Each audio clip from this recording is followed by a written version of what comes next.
وسلم على المصطفى. أما بعد أعوذ بالله من الشيطان الرجيم. بسم الله الرحمن الرحيم.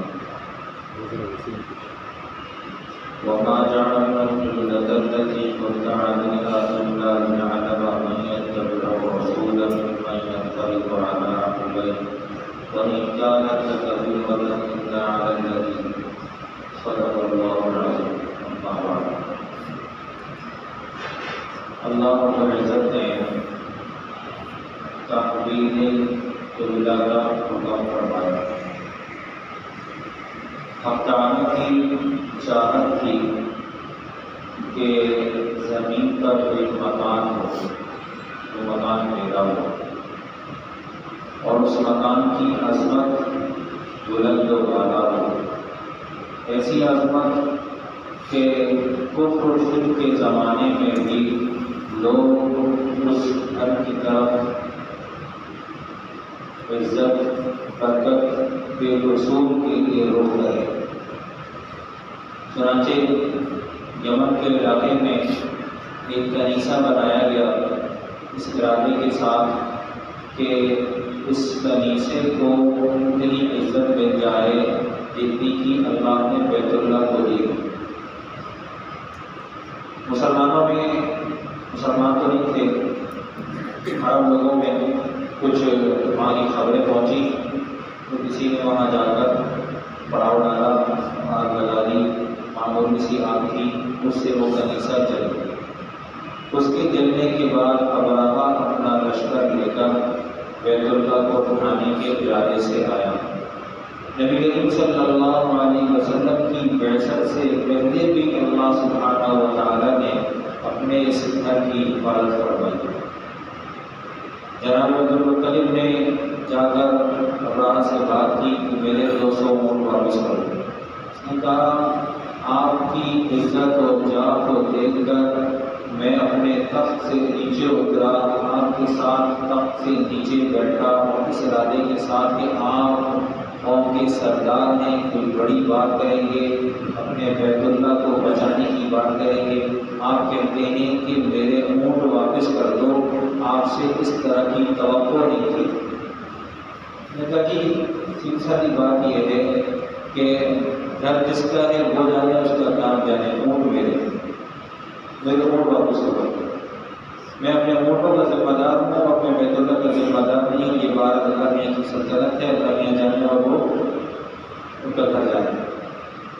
ابراہ نے اپنے لشکر کے ساتھ چڑھائی کی، ہاتھیوں کے لے کے دوڑا، لیکن بہرحال اللہ سبحانہ و تعالیٰ کا امر غالب آیا.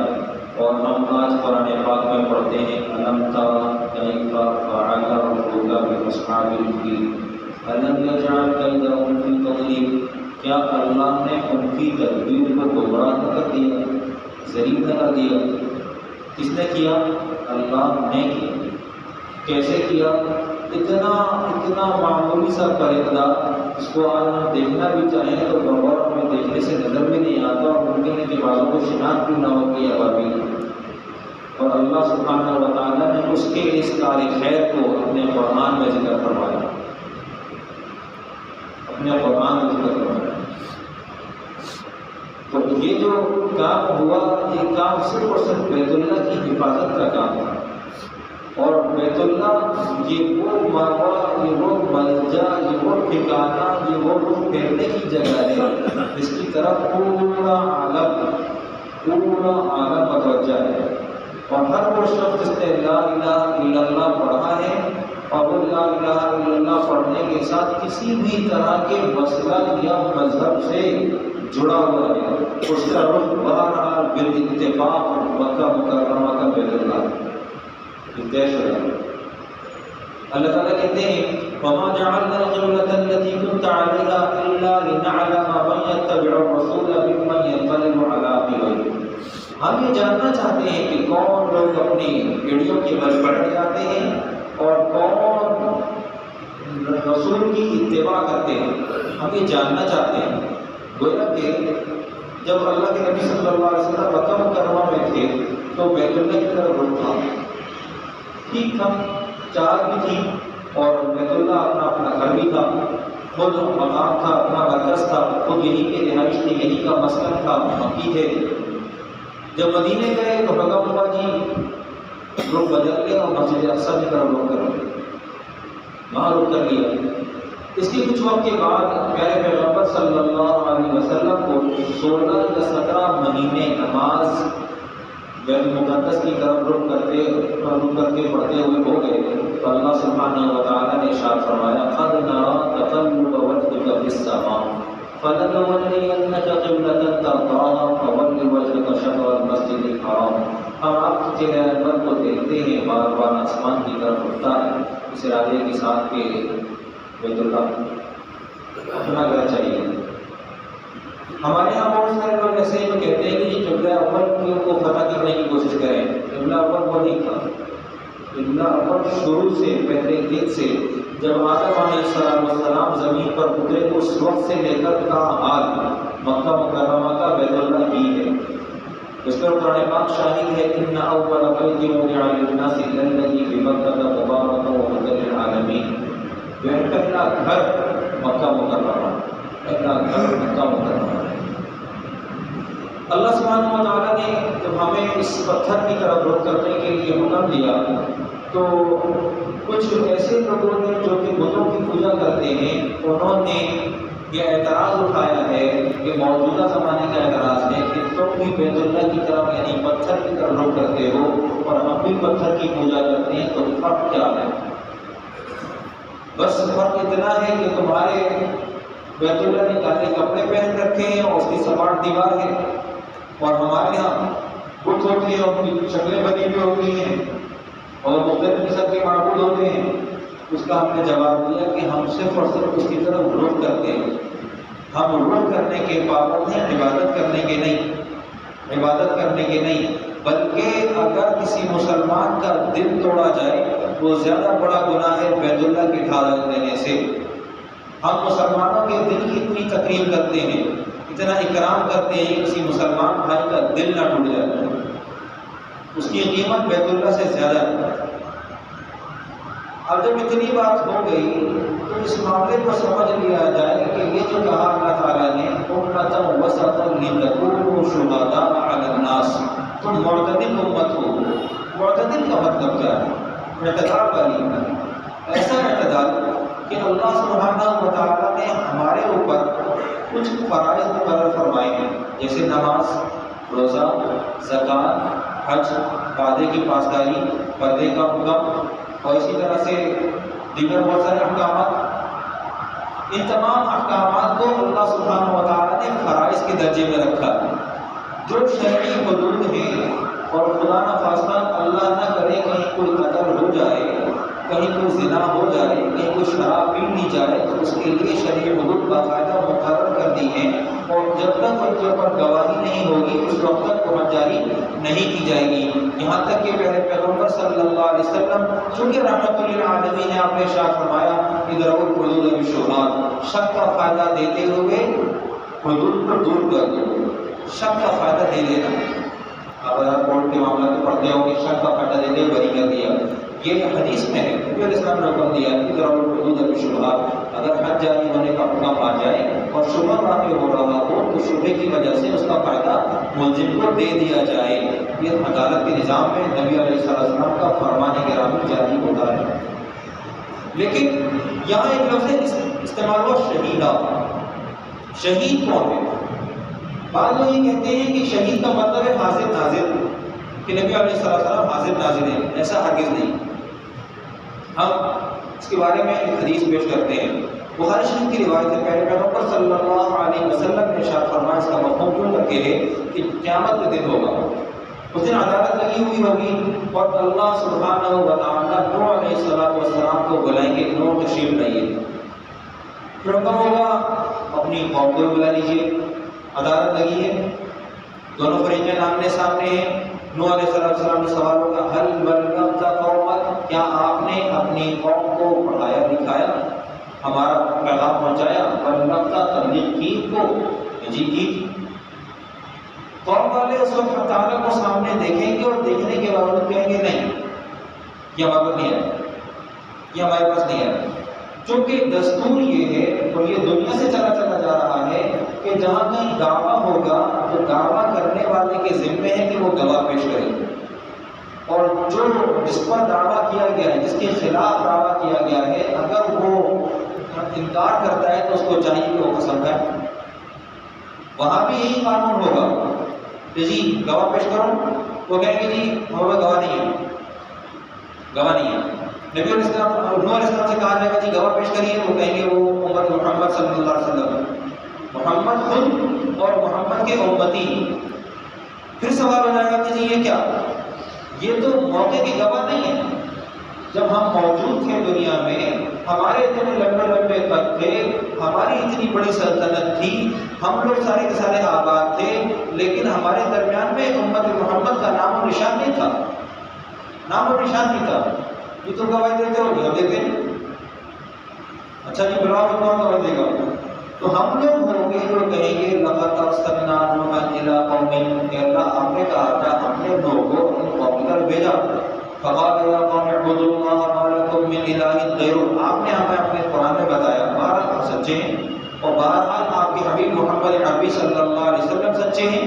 برحق کا نام ہے کہ آپ نے اطلاع دی تھی کہ نوح علیہ السلام اپنے قوم کے پاس پہنچے تھے، اور آپ نے آ کر اللہ تعالیٰ کی وحدانیت پر ان لوگوں سے بات کی تھی، اللہ سبحانہ تعالیٰ کی عبادت کی دعوت دی تھی، اور ان لوگوں نے اس کا انکار کر دیا، تو آپ نوح نے خود کہا تھا انی قال رب ان قومی کذبون، میری قوم نے مجھے جھٹلا دیا۔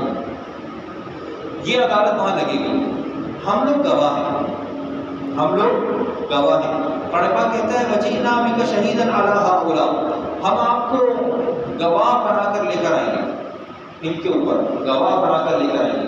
یاد رکھیے اللہ سبحانہ و تعالیٰ نے بعض معاملات میں اعتدال کی شکل یہ دے دی ہے، ہمیں امتیوں کو یہ شکل دے دی ہے کہ ہمارے اوپر لازم نہیں ہے کہ ہم کسی کے گناہ کو معاف کریں یا انتقام لیں۔ انتقام لینے میں بھی ہمیں اختیار ہے، ایک آدمی میری گاڑی کھڑی ہوئی ہے، ایک آدمی نے آ کے میری گاڑی آدھی، اب میں با اختیار ہوں، چاہوں تو چھوڑ دوں اور چاہوں بدلہ لے لوں، حد جاری نہیں ہوگی، یہ میرا ذاتی معاملہ ہے، میرے مالی نقصان کا معاملہ ہے، مجھے اختیار ہے کہ میں چاہوں معاف کر دوں اور چاہوں بدلہ لے لوں۔ یہاں شریعت کھڑی ہو جاتی، شریعت کہتی نہیں جی ہم رعایت نہیں برتنے دیں گے، ہم رعایت برتنے نہیں دیں گے۔ اللہ سبحانہ و تعالیٰ نے ایسا کوئی نظام نہیں رکھا، بلکہ صاحب معاملہ کو اس پر کوئی اختیار پر چھوڑ دیا، یہ اعتدال ہے۔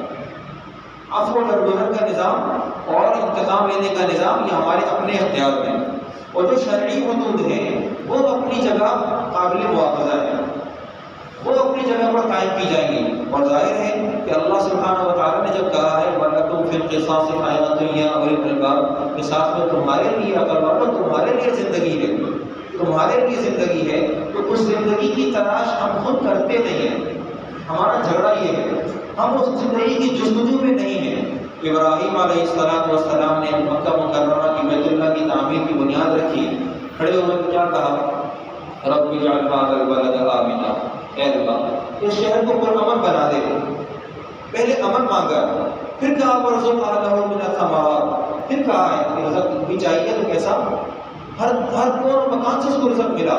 آج بھی بیت اللہ چلے جائیں، مکہ مکرمہ چلے جائیں، مدینہ منورہ چلے جائیں، بے موسم پھل ملے گا، ہر طرف سے آج بھی وافر ہے، اللہ نے اپنے وعدے میں کوئی کمی نہیں کی۔ ابراہیم علیہ السلام سے وعدہ فرمایا تھا اور اس وعدے میں کوئی کمی نہیں کی۔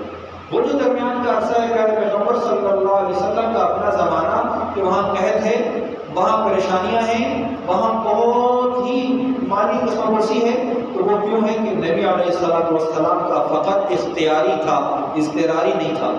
آپ علیہ السلام نے خود کہا تھا یا اللہ ایک وقت کھاؤ اور دو وقت کھانا کرو، یہ آپ کا اختیاری عمل تھا، اور آپ نے اس پر ہماری تربیت کی، اور یہ دین ابتدا بنیاد جو پڑی، یہ پڑی بنیاد غریبوں میں، عمرا ساتھ نہیں تھے، غریب لوگ ساتھ تھے، بلال حبشی غلام تھے، کیا تھا ان کے پاس؟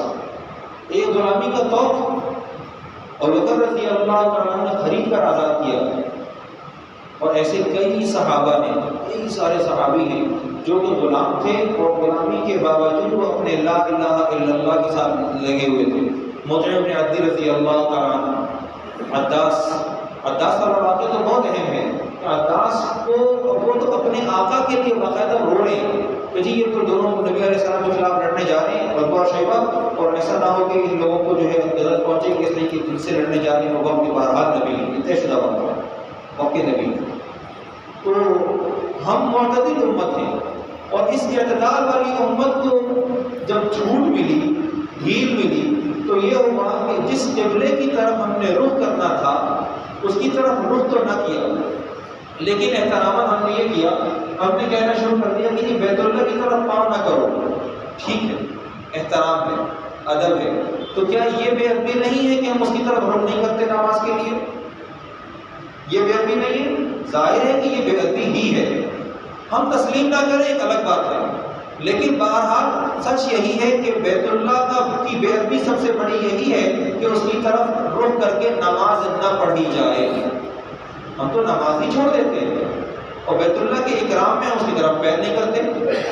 قرآن پاک کو ہم ہاتھ نہیں لگاتے، رمضان میں ہاتھ لگا لیتے ہیں، لیکن بیٹی کے سر پر رکھ کر اس کو رخصت کرنا ضروری سمجھتے ہیں. اور قرآن پاک ہمارے یہاں صرف اور صرف میتوں کی پڑھ کے اوپر پڑھنے کے لیے کام آتا ہے. اس کے اندر لکھا تھا وہ بہرحال ہمیں عمل کرنے کے لیے دیا گیا تھا. اس کا کیا کیا آپ نے؟ وقال الرسول یا رب ان قوم اتخذوا هذا القرآن مهجورا. رسول نے کہا اے میرے رب، میری قوم نے میرے قرآن کو چھوڑ دیا. یہ عدالت لگے گی اور یہ قرآن ہمارا گریبان پکڑے گا. ہم چھڑا سکتے ہیں اگر یہ ہمارے حق میں لڑنے والا ہے، ایسے لڑنے والا کہ اگر ایک آدمی کسی آیت سے محبت کرتا ہے، جیسے سورہ اخلاص سے ہم ہر شخص محبت کر سکتا ہے، ہم محبت کرتے ہیں کہ جی یہ الفاظ میری روح کی تسکین ہے، اتنی محبت کرتا ہوں. نبی علیہ السلام نے صحابی سے کہا کہ یہ آیت تم کو چھڑا دیا. سورہ ملک پڑھنے والا اس کو قرآن چھڑا دے گا. کراچی کا واقعہ ہے. حضرت طالب الحلیم صاحب رحمۃ اللہ علیہ، مفتی نعیم صاحب کے والد تھے جہاں نگر سائڈ کے ہوتے ہیں، ان کی قبر سے قرآن پاک پڑھنے کی آواز آئی. میں ممبر سے کہہ رہا ہوں، بہت ذمہ داری سے کہہ رہا ہوں.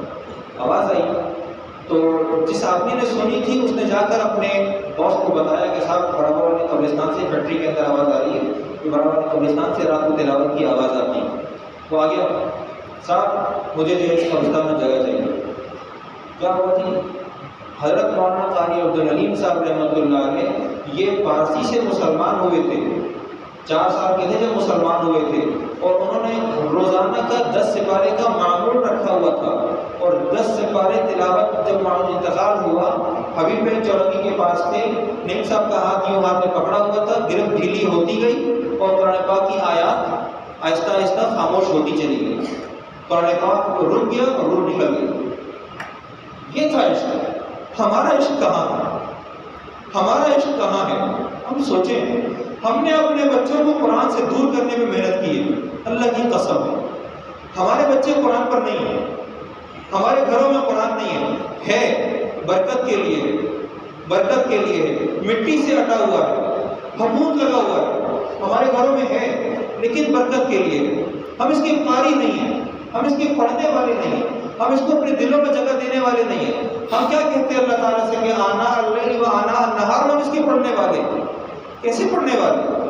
ایسے پڑھنے والے کہ نماز میں کھڑے ہوں تو ایک سورۃ فاتحہ کے ساتھ جڑی ہوئی ہے، اس نے خود بخود ٹیپ ریکارڈ کی طرح زبان پر چڑھ جانا ہے. نہیں پتہ اللہ سے کیا کہا، نہیں پتہ، اللہ کی قسم نہیں پتہ ہوگا. پہلی رکعت میں سورہ اخلاص پڑھی ہے، دوسرے میں سورہ ناس پڑھی ہے، اللہ اکبر سبحان ربی العظیم ضرب 3 سمع اللہ لمن حمدہ. ایسے نماز ہوتی ہے. یہ نماز پر ہم کہتے ہیں کہ ہماری نجات کا ذریعہ بن جائے. یہ نماز تو کپڑے کی طرح، پرانے کپڑے کی طرح لپیٹ کر منہ پر مار دی جاتی ہے. اس نماز میں ہم تعالیٰ سے تعلق نہ ہو، ہمیں تو پتہ ہی نہیں کہ اللہ تعالیٰ کہہ رہے کیا ہیں، ہم کہہ رہے کیا ہیں اللہ تعالیٰ سے، اللہ تعالیٰ ہم سے کیا کہہ رہے ہیں، ہمیں تو پتہ ہی نہیں ہے. یہ نماز ہمیں اگر ہماری برائی سے روک رہی ہے، جیسے قرآن کہتا ہے ان الصلاۃ تنہی عن الفحشاء والمنکر، نماز برائی سے روکتی ہے. ہماری نماز نے ہم کو ہمارے جھوٹ سے، ہمارے دھوکے سے، ہماری غیبت سے ہمیں نہیں روکا، بلکہ ایک نماز پڑھنے کے بعد دوسری نماز کے لیے مسجد میں آنے بھی نہیں دیا. ہماری نماز تو یہ نماز ہے. حالانکہ احادیث کے درباری تھے، کتابوں میں لکھا ہے، علماء لکھتے ہیں کہ ایک نماز کے بعد دوسری نماز کی توفیق ہو جائے، اس کا مطلب ہے کہ پہلی نماز قبول ہو گئی، پہلی نماز قبول ہو گئی. ہمارا حال یہ ہے کہ ہم بیت اللہ کی تکریم کریں، لیکن ایسی کرے جیسے کہ اس کا حق ہے. صرف جا کر بوسے دینے سے کام نہیں بنے گا. ہم بوسہ یہاں دے سکتے ہیں، ہم بوسہ یہاں دے سکتے ہیں، یہ احترام کا عمل یہاں ہو سکتا ہے. اس عقیدت کا ہم کیا چاہ ڈالیں؟ اس عقیدت کے پیچھے سے صرف پیسہ خرچ ہوتا ہے اور ریاکاری ہوتی ہو کہ عمرے پہ جا رہے سب کو سلام کر کے جا رہے ہیں، واپس سارے کھجور لے کر آ رہے ہیں، پورے بازار میں شاپنگ کر کے لے کر سب کے لیے لے کر آ رہے ہیں. نہ نہ نہ، یہ نہیں چاہیے تھا. وہ چاہیے تھا جو حق تھا. وہ کیا تھا؟ عبادت. اب تو وہاں سے سیلفیاں آتی ہیں، اب تو وہاں سے ویڈیو کال آتی ہے. اب تو میں منتظر پہ کھڑا ہوا ہوں، آپ بات سنیے، آپ دیکھیے، آپ بھی دعا مانگ لیجیے. آن لائن ہو گیا. ارے اللہ کے بندو، ہم جس گھر سے آئے ہیں وہ گھر تو بیت اللہ ہے، اور بیت اللہ کی طرف رخ کرنا یہ ہمارے لیے باعث عقیدت بھی تھا، باعث عبادت بھی تھا، باعث توبہ بھی تھا، باعث عزت و افتخار بھی تھا. ہمیں تمام اقوام کے پاس